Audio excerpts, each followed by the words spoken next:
नमस्कार, स्वागत है आपका जनादेश टीवी इंडिया देख रहे हैं आप। मैं आपके साथ इसराइल चौधरी। लगातार आप हमारी वीडियो देख रहे हैं, शेयर कर रहे हैं और कमेंट कर कर हमें बता रहे हैं किस तरह की आपको वीडियो लगी। चलिए आज एक नई वीडियो की शुरुआत करते हैं। जिस नेता को आप देख रहे हैं ये किसी परिचय का मोहताज नहीं है।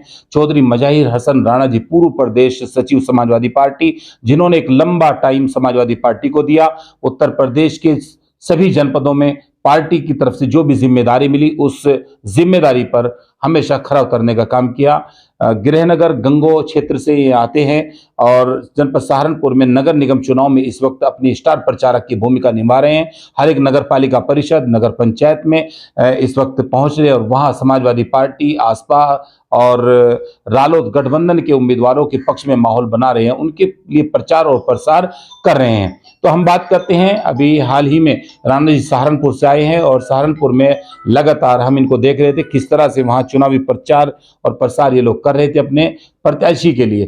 तो वहाँ मैं आपको बता दूं, सहारनपुर ग्रामीण विधायक आशु मलिक के भाई गठबंधन प्रत्याशी वहाँ से अपनी ताल ठोक रहे हैं और चुनाव लड़ रहे हैं। तो उनके साथ पूरी टीम जो पूरा चुनावी कैंपेन देख रही है, उनमें मज़ाहिर हसन राणा भी मुख्य रूप से उसी टीम का हिस्सा हैं। और चाहे वो देवबंद हो या फिर नानोता हो, रामपुर मनिहारन हो, जहाँ जहाँ भी गठबंधन के प्रत्याशी समझ जनपद में लड़ रहे, तो वहाँ राणा जी जाकर पूरी मेहनत कर रहे हैं। चलिए बात करते हैं नगर निगम सहारनपुर की। सहारनपुर का चुनाव इस वक्त पूरे रोमांचक मोड़ पर है, क्योंकि वहाँ बहुजन समाज पार्टी के नेता इमरान मसूद चुनाव लड़ा रहे हैं और वहीं विधायक आशु मलिक के भाई चुनाव लड़ रहे हैं। इसके अलावा भी वहाँ कई अन्य प्रत्याशी अपनी दूसरी पार्टी से ताल ठोक रहे हैं। राणा जी लगातार आप चुनाव में, सहारनपुर के नगर निगम के चुनाव में रहे, वहाँ किस तरीके का माहौल, क्योंकि चंद समय बचा है, मतदान की तारीख नजदीक है, तो माहौल क्या नजर आ रहा है? आपकी पार्टी ने जो एक गठबंधन 3 पार्टियों का किया,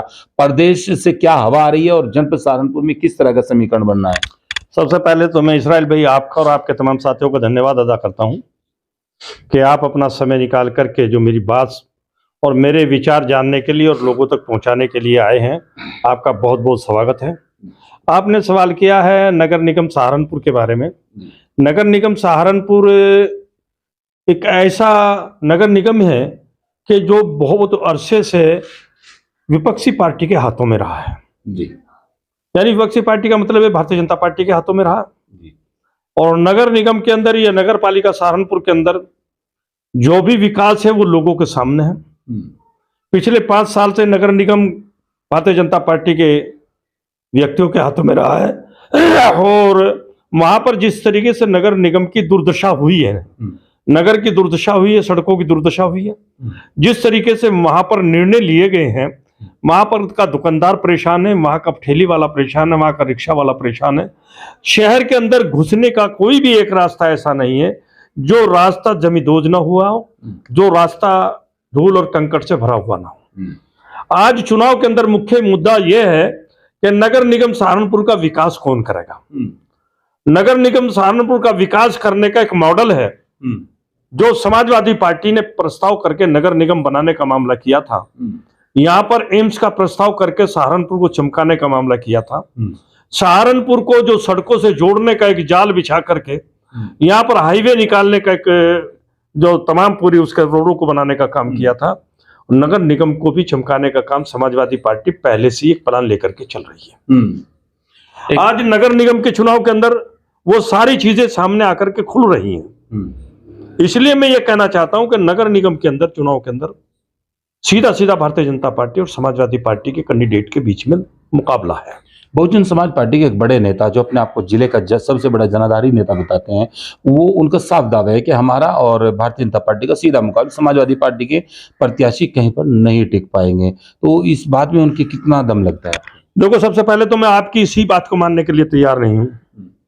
आप जितने भी पत्रकार बंधु हैं, जितने भी चैनल चलाने वाले हैं, आप बार बार एक बात कहते हैं जब भी किसी से बाइट लेते हैं या किसी से चर्चा करने का काम करते हैं कि वो फला पार्टी के बहुत एक बड़े नेता जी।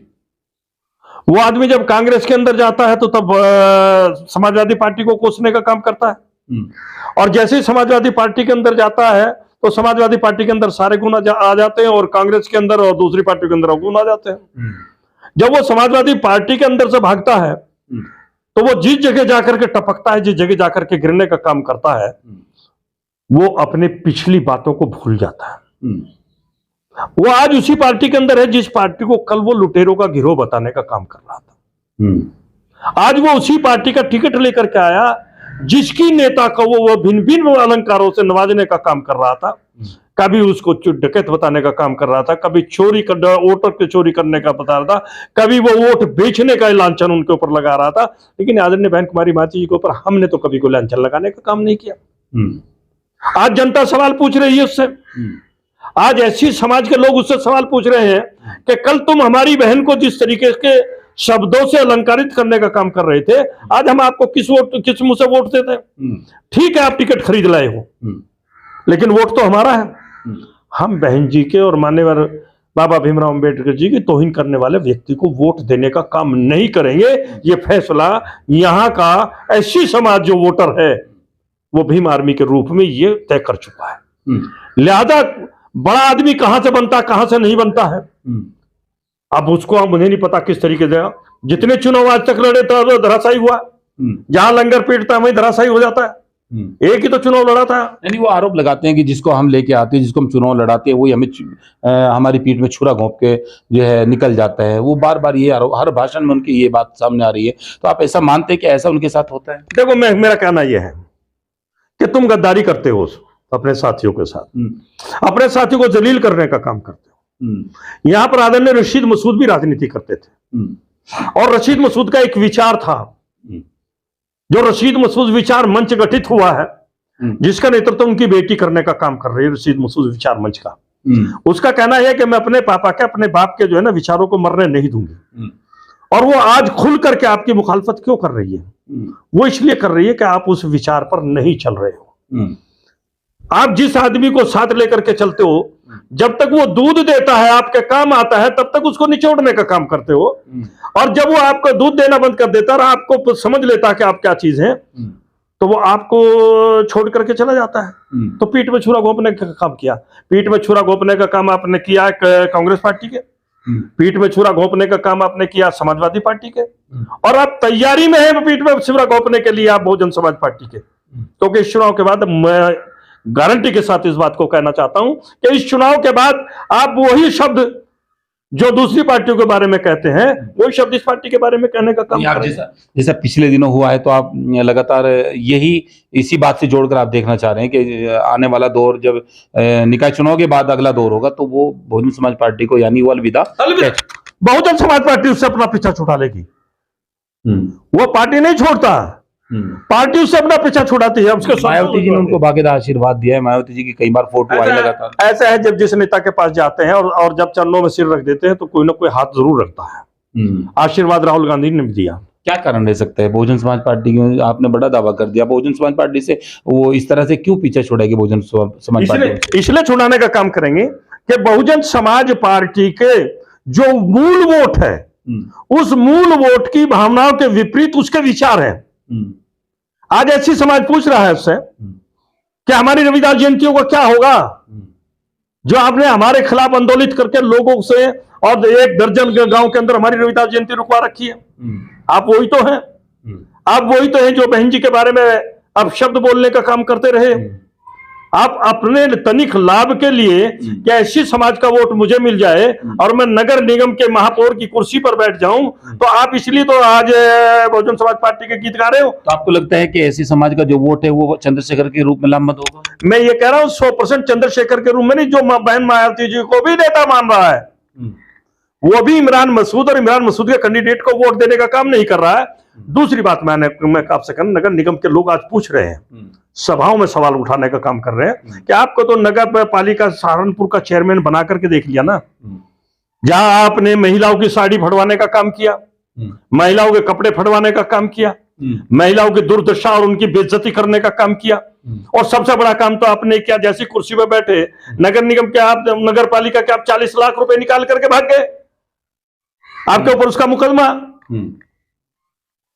जिस बैंक से आपने निकाले वो बैंक मैनेजर जेल में। सवाल इस चीज का है कि भ्रष्टाचार तो आपके नसों में फैला हुआ है। इसलिए वहां का वोटर पूरी तरीके से लामबंद होकर के समाजवादी पार्टी के साथ और यह भारतीय जनता पार्टी के साथ खड़ा हुआ है। भारतीय जनता पार्टी और समाजवादी पार्टी के बीच ही लड़ाई है। आज बैकवर्ड पूछ रहा हमसे कि हक तो हमारा था, हम आपको वोट देते चले आ रहे, हमने आपको नेता बनाया।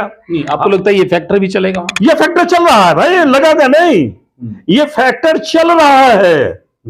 हर मीटिंग के अंदर सवाल उठ रहे हैं इस बात को लेकर के। वोटर कह रहा है कि सीट आई थी बैकवर्ड के लिए, तो वहां विधायक जी के भाई क्यों आई? वहां अन्य लोग भी तो थे, वो चुनावी मैदान में आ जाते। आपके गठबंधन ने भी तो ऐसा ही किया है ना? नहीं, हमारे गठबंधन ने ऐसे नहीं किया।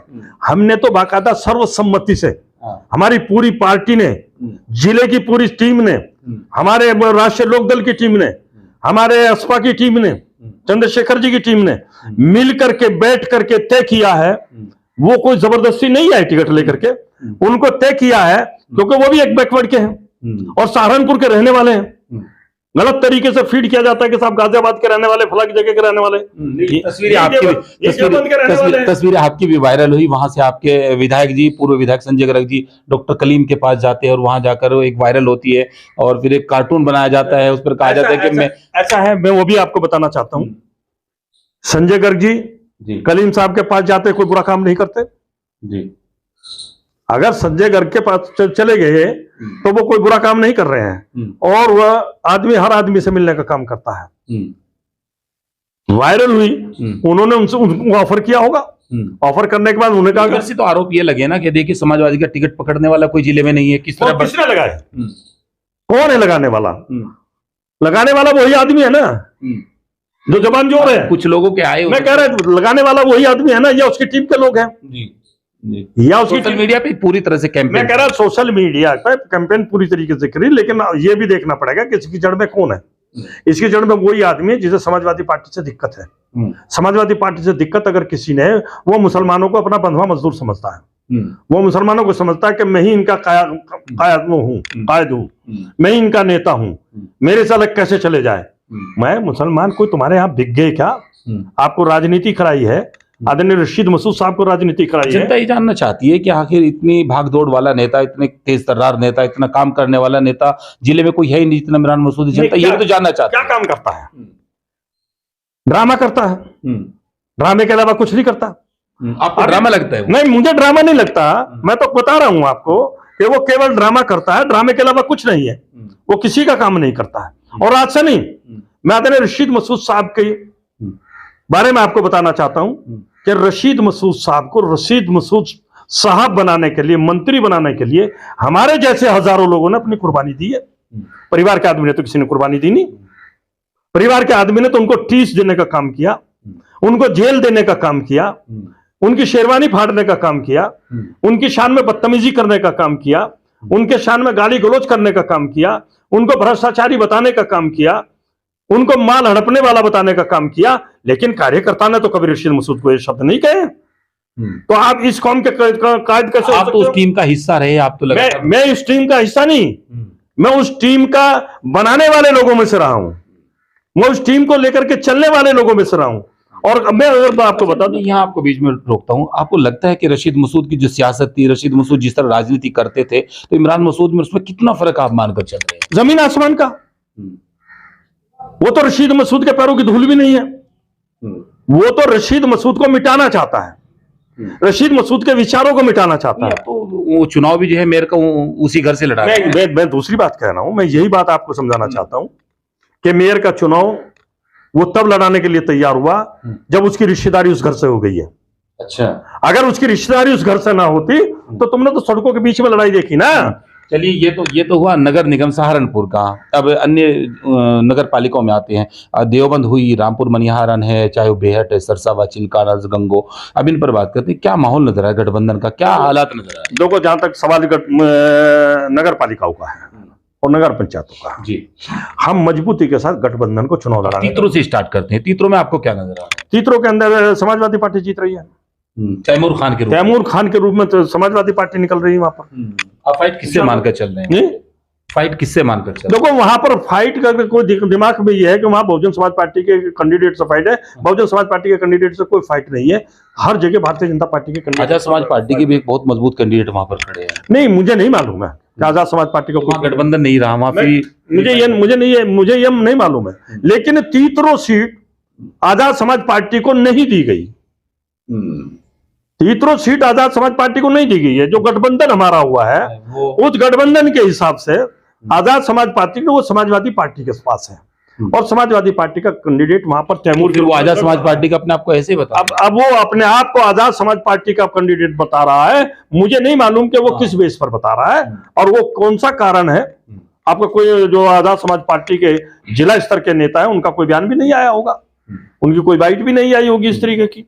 आपको रामपुर मनिहारा में क्या नजर आता है? आफ्ताब लाला वहां से चुनाव लड़ा रहे हैं, आप लोग गए थे वहां पे, आपने वहां पार्टी कार्यालय का उद्घाटन किया शायद, और आप वहां गए होंगे, तो किस तरह का माहौल नगर के? देखो, जहां तक वहां का संबंध है मैं आपको बता दूं, वहां सीधा सीधी लड़ाई समाजवादी पार्टी और बहुजन समाज पार्टी के बीच की है।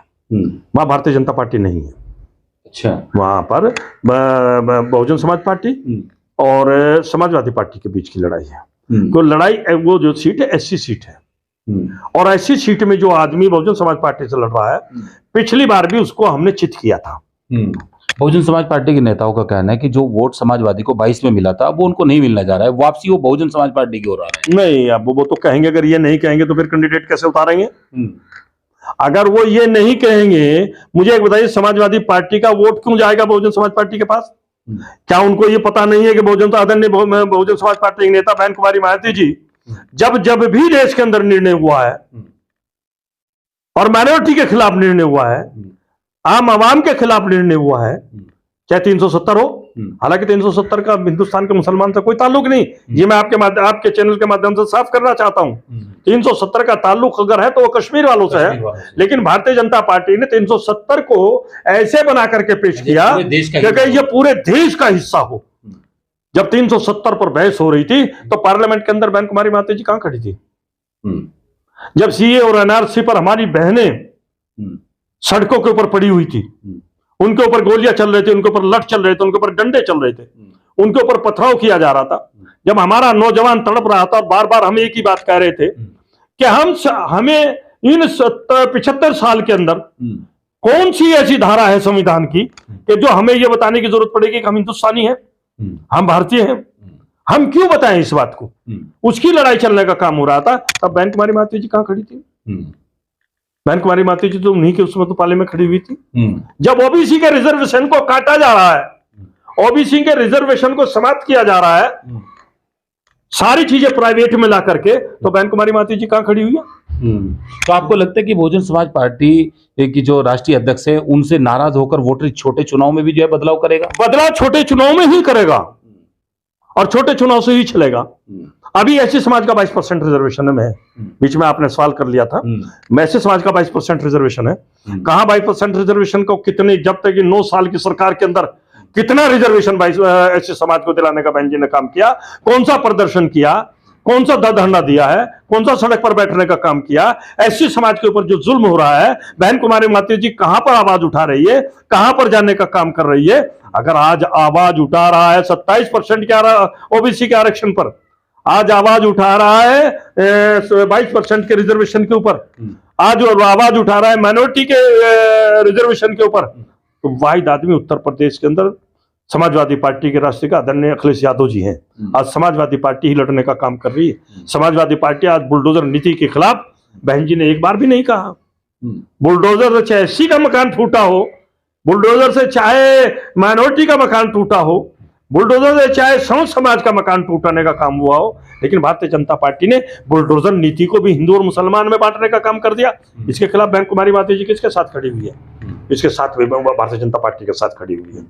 इसलिए एससी समाज इस बात को बहुत अच्छी तरीके से समझ रहा है कि अब हम, या हमारा रिजर्वेशन, या हमारे बच्चों के तालीम का, शिक्षा का, रोजगार का मुद्दा जो है वो बहन कुमारी मायावती जी के हाथों में सुरक्षित नहीं है। इसलिए आज चंद्रशेखर को पसंद करने लगे हैं लोग। देवबंद के क्या हालात हैं? देवबंद के हालात में सीधे सीधे हैं, वहां समाजवादी पार्टी भारतीय जनता पार्टी के बीच लड़ाई है। जिले के अंदर किस तरह का? मैं आपको देवबंद में और बता देता हूं। आप भाषा देखिए भारतीय जनता पार्टी के लोगों की, जिनका संविधान में विश्वास ही नहीं रहा है। वहां का एक मिनिस्टर है ब्रजेश सिंह, और ब्रजेश सिंह की कल ही एक वाइट जो है ना वायरल हुई है, वो कहता है कि अगर बूथों पर कोई आएगा समाजवादी पार्टी का भारतीय जनता पार्टी के खिलाफ, वो तो वो लंगर कस करके आए।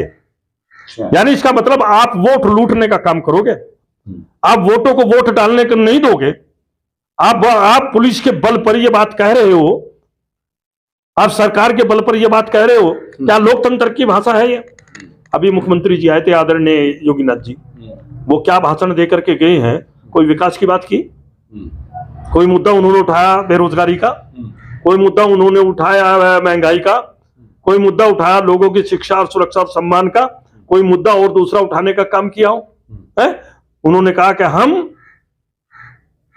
गर्मी में भी बर्फ जमवा दी, गर्मी में भी बर्फ जमवा दी। और बर्फ कैसी जमी कि जहां कहकर के गए थे 3 सीट में आपको, अरे नगर निगम, नगर पालिका, नगर पंचायत में भी आपको दिखा दिया जाएगा कितनी गर्मी है कितनी गर्मी नहीं। तो हम उनका सम्मान करते हुए कहना चाहते हैं कि आप जिस कुर्सी पर हो और जिस आश्रम से आप आते हो वो भाईचारे का है। आप अपनी भाषाओं पर भी थोड़ा सा ये समझ करके काम करो कि आप इतनी ऊंची कुर्सी पर बैठे हुए, हम आपका उस कुर्सी की वजह से सम्मान करते हैं, वो सम्मानित कुर्सी है। अब आज मुख्यमंत्री आप पिछड़ी के भी हैं, आप अगड़े के भी हैं, आप दलित के भी हैं, आप अल्पसंख्यक के भी हैं। आपने सबकी भावनाओं का ख्याल रखते हुए अगर गुंडों को एनकाउंटर कराना है तो हम नहीं कहते कि अतीक का एनकाउंटर क्यों किया आपने। हम इस बात पर नहीं जाना चाहते अशरफ का एनकाउंटर क्यों किया, हम ये इस बात पर नहीं जाना चाहते कि उनके बेटे का एनकाउंटर क्यों किया। हम इस बात पर जाना चाहते हैं कि जो 2 दर्जन व्यक्ति जिनके ऊपर 100 मुकदमे हैं, अतीक के ऊपर कोई बलात्कार का मुकदमा नहीं था, किसी बहन के उठाने का मुकदमा नहीं था, किसी माँ को किडनैप करने का मुकदमा नहीं था। आपकी जो जड़ में, आपकी बगल में जो लोग बैठे हुए हैं उनके ऊपर तो ये सारे मुकदमे हैं। आप अगर बुलडोजर चलाओ हम ताड़ी पीटेंगे, आपका स्वागत करेंगे, आप उनको भी जमींदोज करो। हम मानते हैं कि आप बहादुर हैं, हम मानते हैं कि साहब आप उस सनातनी परंपरा से आते हैं जिस सनातनी परंपरा के अंदर भाईचारा ही बेस है, हम उसको मानने के लिए तैयार है। तो इसलिए दोस्तों बहुत साफ बात है कि आज प्रदेश के अंदर जो कुछ भी चल रहा है, इस अव्यवस्था, इस कंगाली हालत के खिलाफ अगर लड़ रही है तो समाजवादी पार्टी लड़ रही है, समाजवादी पार्टी का नेता लड़ रहा है।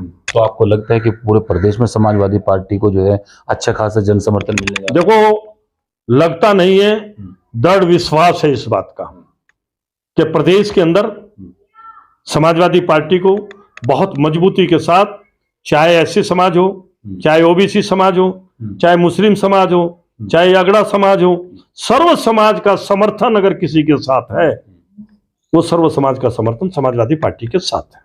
गंगो की बात आप करना चाहते हैं? जी, गंगो नगर को लेकर क्या माहौल आपको नजर आ रहा है? क्योंकि आपका गृह नगर भी है, आप बहुत बारीकी से यहाँ को समझते हैं, देखते हैं। यहाँ गठबंधन प्रत्याशी है, बहुजन समाज पार्टी के नोमान मसूद की तरफ से प्रत्याशी है, और समाजवादी पार्टी और आपका गठबंधन प्रत्याशी का हाजी सलीम की तरफ से प्रत्याशी। अब दूसरे प्रत्याशी भी यहाँ मैदान में है, चाहे वो राकेश आर्य की पत्नी हो भारतीय जनता पार्टी। तो आपको क्या माहौल नजर आ रहा है? देखो, मैं जहाँ तक गंगो नगर पालिका की बात आपने की है, ठीक है, मैं गंगो का बासिंदा हूँ, गंगो के अंदर मेरा घर भी है, नगर के अंदर भी मेरा घर है, देहात के अंदर भी मेरा घर है। गंगो के अंदर हम बहुत मजबूती के साथ गठबंधन के कैंडिडेट को चुनाव लड़ा रहे हैं जी। और हमसे संबंधित जो भी भाई हमारा जानने वाला, हमसे मोहब्बत करने वाला, प्यार करने वाला है, यह समाजवादी पार्टी के अंदर विश्वास रखने वाला है, वो गठबंधन के साथ रहेगा। और गठबंधन प्रोग्रेस पर है, गठबंधन पीछे नहीं है। गठबंधन दिन पर दिन, हर दिन जितने भी बढ़ रहा है टाइम, उसमें प्रोग्रेस के ऊपर है, डिफीट नहीं कहीं कहीं पर दिखा रहा है। यहाँ सीधा सीधा मुकाबला बहुजन समाज पार्टी के नेता जो बहुजन समाज पार्टी के उससे चुनाव निशान से चुनाव लड़ रहे हैं, उनके बीच और समाजवादी पार्टी के बीच में ही चुनाव है। यानी यहाँ भारतीय जनता पार्टी का कोई मुकाबला? देखो, मैं आपको एक बात बता दूं, भारतीय जनता पार्टी का यहाँ पर जो गंगो नगर के अंदर जो वोट है उसमें बहुत भारी डिवीजन है, उसमें सेंधमारी होती है, उसमें सेंधमारी होती है। और लोग गंगो की आबो हवा को देखते हैं।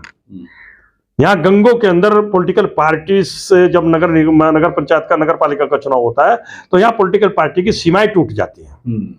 यहाँ पॉलिटिकल पार्टी नहीं रहती है, यहाँ तो व्यक्तिगत चुनाव होते हैं।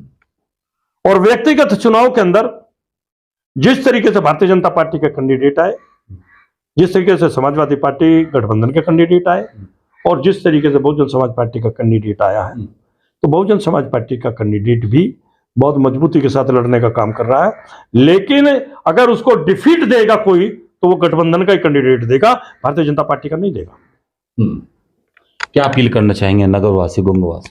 नगरवासियों से मैंने अभी अपील कर भी दी और दोबारा से फिर मैं अपील करना चाहता हूं गंगो के नगर के लोगों से कि आप नमक खा रहे हो या मीठा खा रहे हो 70 साल से, तो जायका बदलने की जरूरत है। और जायका बदल करके देखो। यहां पर 3 मुद्दे हैं। मैं पूछना चाहता हूं यहां 70 साल राजनीति करने वाले लोगों से, यहां पर 90% कारोबार एक समुदाय का सड़क पर है, 10% 15% का कारोबार दुकानों के अंदर है। जो दुकानों के अंदर कारोबार करने वाला आदमी वो ज्यादातर भारतीय जनता पार्टी के साथ ही लगा रहता है, जो दुकानों के अंदर कारोबार करने वाला। मैं पूछना चाहता हूं कि साल भर में 2 बार उस गरीब का खोखा क्यों उजड़ता है जो केवल आपको ही 70 साल से वोट दे रहा है? उस गरीब का खोखा क्यों उठाया जाता है? एक खोखे की कीमत साल भर की आमदनी है और साल भर में 2 बार उसको उजाड़ दिया जाता है, उसका कारोबार बंद कर दिया जाता है, खत्म कर दिया जाता है, उसके बच्चों के हाथ की रोटी छीन ली जाती है। तो वो कारण तो बताना। ये आदेश तो सरकार की तरफ से आता है, अतिक्रमण को लेकर जब भी आदेश नगर पालिका के अंदर, नगर निगम के अंदर, नगर पंचायत के अंदर आदेश वहां की कुर्सी का चलता है। ऐसे नहीं हम पढ़े लिखे, चाहे तो इसको हरी झंडी देते हैं, वो चाहे तो हम भी जानकार रखते हैं, हम भी पढ़े लिखे लोग हैं, अनपढ़ लोग नहीं है। हम भी इस बात को जानते हैं कि अतिक्रमण हटाने का अभियान कौन चलाता है। जब अतिक्रमण हटाने का अगर अभियान सरकार की तरफ से आता है तो एक दुकान सड़क के बीच में बन जाती है, उसको नोटिस जाता है, उस दुकान को हटाने के लिए बुलडोजर पहुंच जाता है और कुर्सी जब वहां पहुंच जाती है तो बुलडोजर भी भाग जाता है और नोटिस भी फाड़ करके फेंक दिया जाता है। दुकान में इंक्रोचमेंट करके सड़क के बीच में बन जाती है, तो वो दुकान क्यों नहीं बुलडोजर पे ढाई गई? खोखा क्यों उठाया गया? दूसरी बात, हमारे साथियों का कारोबार जो ठेली लगाने वाले हैं, फड़ी लगाने वाले हैं, ये रिक्शा चलाने वाले लोग हैं, ये गरीब लोग हैं। इन गरीब लोगों के बारे में जो ठोस नीति होनी चाहिए थी वो नहीं है। हम पानी की समस्या, हम वादा करते हैं अगर गठबंधन का कैंडिडेट चुनाव जीत करके आता है तो हम ये वादा करते हैं आपसे कि हम 1 साल के अंदर, हम 5 साल की बात नहीं करते हैं, 1 साल के अंदर इन समस्याओं से गंगों को हम 90% निजात दिलाने का काम करेंगे। इसलिए गठबंधन इस सब पर भारी है। आपने सुना, बड़ी बेबाकी से अपनी बात रखी। प्रदेश को लेकर नगर पालिकाओं में या नगर निगम की जो भी सियासत की इस वक्त हवा चल रही है उसमें पूरी मजबूती के साथ मज़ाहिर हसन राणा जी ने, क्योंकि जनपद सहारनपुर की राजनीति को और प्रदेश की राजनीति को बड़े बारीकी से समझते हैं, पुराने समाजवादी नेता हैं। हालांकि एक छोटा सा दौर इनका बहुजन समाज पार्टी के साथ भी चला था, लेकिन अब मौजूदा स्थिति इनकी समाजवादी पार्टी में है। पूर्व प्रदेश सचिव रहे हैं, गंगों की नब्ज को पूरी तरह से समझते हैं, गंगों के मुद्दों को समझते हैं। इन्होंने किस तरह से आपके सामने सभी मुद्दों पर बात की, नगर निगम, देवबंद और चाहे रामपुर मनिहारन, जितनी भी नगर पालिका परिषद और नगर पंचायत सहारनपुर में है, सभी को लेकर इन्होंने अपनी बात रखी। उनका साफ कहना है कि गठबंधन उम्मीदवार हर नगर पालिका और नगर निगम से लेकर नगर पंचायतों तक मजबूत स्थिति में, और हम फाइट दे रहे हैं। कहीं पर हमारी बहुजन समाज पार्टी के कैंडिडेट से फाइट है तो कहीं पर हम भारतीय जनता पार्टी से सीधे मुकाबले में है। गंगों को लेकर भी इन्होंने साफ तौर से कहा कि यहाँ पर भारतीय जनता पार्टी तीसरे नंबर की लड़ाई लड़ रही है, यहाँ पर बहुजन समाज पार्टी गठबंधन उम्मीदवार की सीधी फाइट है। तो मज़ाहिर हसन राणा जी को आप सुन रहे थे। जनादेश टीवी इंडिया को आप यूट्यूब और फेसबुक पर जाकर सब्सक्राइब करें, फॉलो करें और हमारी वीडियो के नीचे आप कमेंट करके हमें बताएं कि आपको हमारी वीडियो कैसी लगी। ऐसी वीडियो देखने के लिए लगातार हमारी वीडियो को शेयर करते रहें। कैमरा पर्सन सिकंदर अली के साथ मैं इसराइल चौधरी, जनादेश टीवी इंडिया।